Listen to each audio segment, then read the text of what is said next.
So I should warn you, this is not a nice BBC. It's talking about a difficult topic. The situation in the Middle East with the war that's going on. And the reason I'm talking about it now is because clearly it's been stirring around inside me for several years now. But I received an email from our friend Jiwa asking me how I felt about it. And I thought, okay, I'm going to spill the beans. So, just as a preface, to remind people, I'm not talking about politics, I'm talking about ethical conduct. And as monastics, ethical conduct is a big thing for us. Okay, so the present state of the mess in the Middle East after our president put forth the idea to to evacuate all the Palestinians from Gaza and have them live somewhere else in another country, and change Gaza into a beautiful Mediterranean resort. Several of the Israeli people in government agreed with that.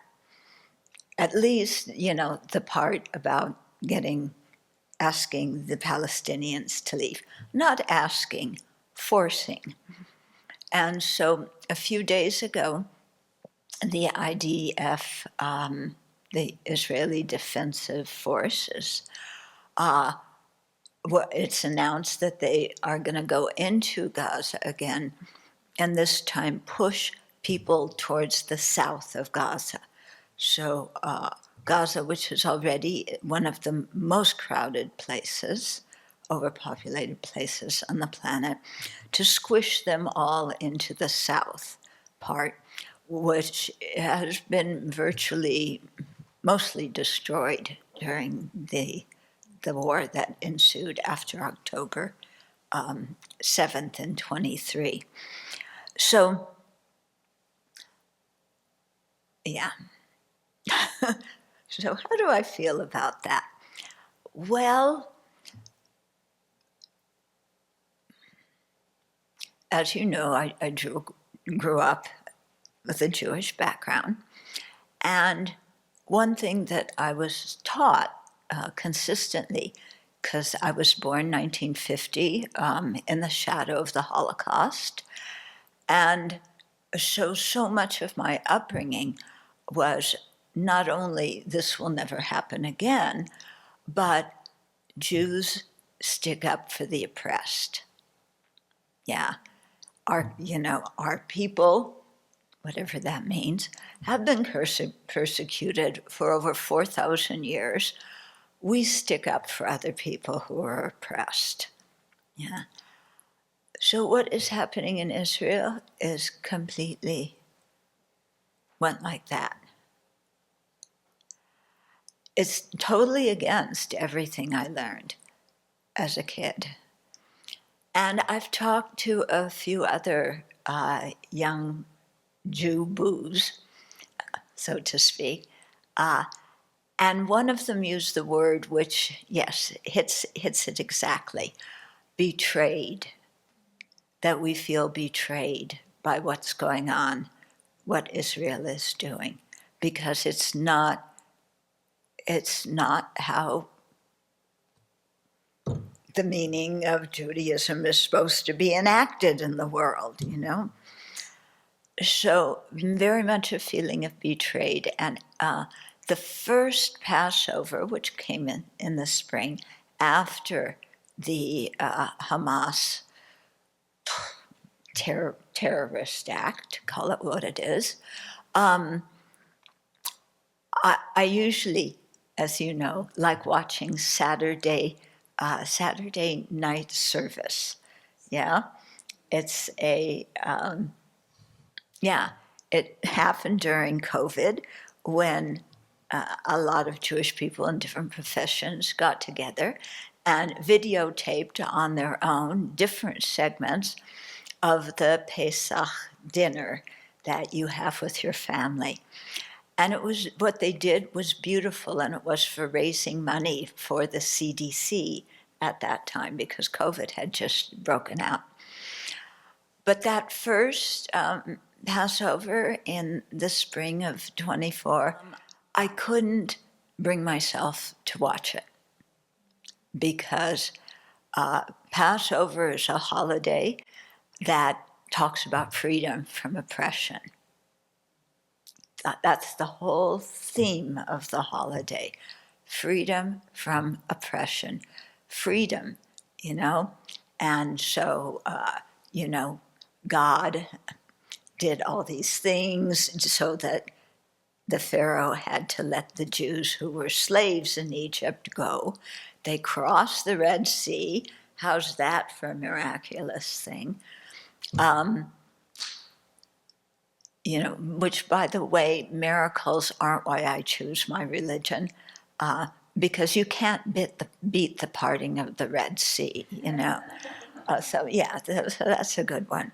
But that's not why I adhere to a religion. I happen to be Buddhist, by the way. But, you know, because the holiday is all about freedom and oppression and supporting the oppressed and speaking out when there's injustice. And I just couldn't watch it because of what was going on in the Middle East. There, you know. And then this spring, again, we were in Switzerland. I wanted to show it to the people I was with, and we never quite got around to it. So that's something painful because the holiday is a really important one in the calendar. And I think it's an 8-day holiday, you know, having a holiday where what you think about is freedom from slavery for every single living being, freedom from oppression for every single living being. You know, what a nice way to spend 8 days, having that kind of holiday. Okay, so what's happening now is not only the IDF going in, they're going to start after Trump's visit, they will start going in and trying to push the Palestinians to the south. But for 2 months, coming on the 3rd month, there has been no humanitarian supplies that have gone into Gaza. Yeah, 2 million people who are squished in land, so it's not like they can grow their own food. And 14 aid workers were killed a few weeks ago by the IDF accidentally. And they won't let the UN agency, Israel won't let the UN agency disperse the food, any humanitarian food, because they say it goes to Hamas. Now, okay, Hamas, I wouldn't want for my neighbors. I wouldn't want in my community. You know, what they are, in my mind, as much responsible for the devastation and the starvation and lack of medical funds and so on in Gaza. They're equally responsible for this because they use their own citizens as shields. Yeah, and they don't really care how many Palestinians get killed. Then you have the Israeli government, which also doesn't seem to care. And they want to use starvation, it appears, as a tool to lead Hamas to completely capitulate. But using starvation as a tool in war is counter to, they have laws about wars, which, as an aside, Yes. You can have a war, but you can't do this and this and this. But you can bomb huge populations of civilians. Yeah, but there's certain things that you're not supposed to do. Otherwise, it's a criminal offense. But the war, no problem. Yeah, this is the way our world is, isn't it? You know, war is okay, but there's certain rules.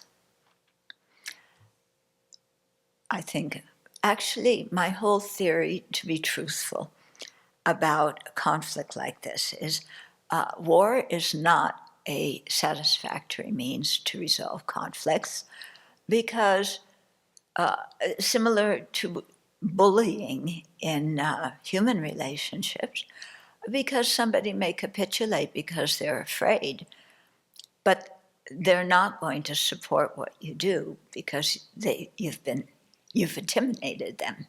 Yeah. So it doesn't really resolve conflicts. So I've always thought, gee, you know, the leaders of whatever countries are at war, why have the rest of us who are just trying to live our lives? Yeah. Why get the rest of us involved? You want to have a war, we'll make a big sandbox, and the leaders can go in there and throw sand at each other until they figure out who wins. And then one of them can go live in Antarctica or somewhere else. Yeah, I think that would be much more efficient than having wars. Don't you? Yeah, let's just put them in a big sandbox and let the leaders fight it out, and let the rest of us who just want to live our lives without disturbing anybody, let the rest of us be. Okay, so also what is disturbing in this conflict to me is that everybody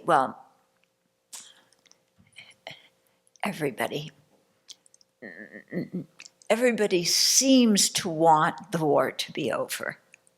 Most parties say that. You wonder, okay,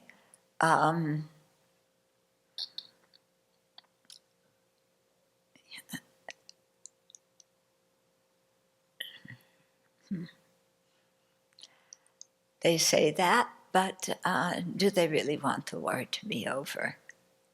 Yeah.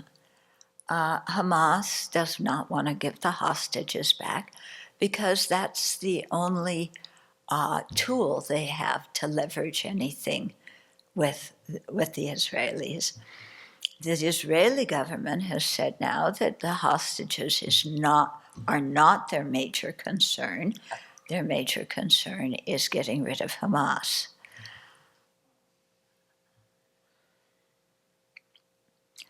Yeah. Many of the Israelis themselves are very unhappy about that because for them the major issue is getting the hostages, or at least the bodies of the hostages, back. So everybody's saying kind of they want the war to end. You know, the best way to end this war would be for the countries and organizations who are supplying weapons to the Israelis and to Hamas to stop doing that. That would be the easiest, simplest, quickest way to end the war, because both of those sides are depending on outside countries, outside powers, to give them the weapons. They don't have the ability to make so many weapons themselves. They can launch a few here and there, yeah, but they really rely on Hamas from things, Iran, and who knows where else they're getting their weapons from. And the US is the chief one giving weapons to the Israelis. So just stop the flow of weapons, yeah? And build a big sandbox. Okay, so anyway, asked me how I'm dealing with all of this, and I just told you how I'm feeling. Of course, in my prayers, I pray for people to come to their senses and to realize that harming each other does absolutely no good to resolve conflicts, and and especially, the understanding of karma that we train our minds in so much in Buddhism is so important, because when we harm others, we not only cause them immediate harm, but we're harming ourselves in two ways. One way is we're creating negative karma through anger, spite, vengefulness, and so on. And we're going to be the ones who have to experience the results of that negative karma. And the second way in which we harm ourselves is we may take revenge and harm the enemy, but how do we feel about ourselves when we're alone with ourselves? We may say, to other people, I'm victorious, they had to capitulate, yay for me. But what kind of people are we that we rejoice in causing others pain and misery? How do we have self-respect when we rejoice at retaliation and inflicting harm on others? I think when we're alone with ourselves, far away from putting on a face, how do we feel about ourselves? Do we respect ourselves? So I think these are things it would be nice to educate the world's government leaders in these kind of things. Because if you ask somebody else to do an action, you accumulate the karma of their doing it. So if we ask others to kill or steal, we accumulate the karma. So that applies to the people who direct armies, who are sitting safely either under the ground or in their palaces, but they accumulate a lot of karma from that. Okay, and so I think one of the reasons I haven't spoken about it, a few reasons, is one is I don't feel like I have anything I can do except maybe encourage other people to write letters to the Israeli consulate or embassy, or maybe to our representatives, voicing whatever your feelings about this are. But also what I'm seeing is people confusing the actions of Israelis with being anti-Semitic. Being anti-Semitic and what the Israeli government is doing, or put it this way, what the Israeli government is doing and calling them out on that is not being anti-Semitic. It's talking about the policy and the actions of a country. Okay. Anti-Semitism is directed at all Jews, saying that they're, whatever stereotype you have of them, that they're controlling the world, that they control all the financial systems of the world. I don't know, there's a lot of these kind of things. That's anti-Semitism. But talking about Israeli government policy, no, it's talking about the policy of a government. Yeah. So unfortunately, in our country, that has gotten confused not only by the student protesters in some of the universities, but also by our government. So just to say my perspective, those are two different things. Yeah. Okay, so are you feeling cheerful and happy after that BBC? No, I told you it was a difficult one, but these things have to be talked about, and she kind of asked me to say something. So there it is. So, of course, we direct our prayers towards peace in this situation, also between Ukraine and Russia. And now in South Sudan, there's famine again. So, and Israel and Pakistan are, India and Pakistan are starting to rumble. Yeah, because a few days ago, some civilians in Kashmir, which is a disputed area between the two of them, were killed. Yeah. Sometimes do you feel like you're living in a nut house called our planet? Sometimes it feels that way to me. Like, I just don't understand. Okay. Yeah, so I want to add, since this is the talk is just before lunch, to describe a practice that I do when we're offering the food, because it really weighs on my heart very much that so many people on this planet do not have food. Like I said, I think that's one of the basic human rights.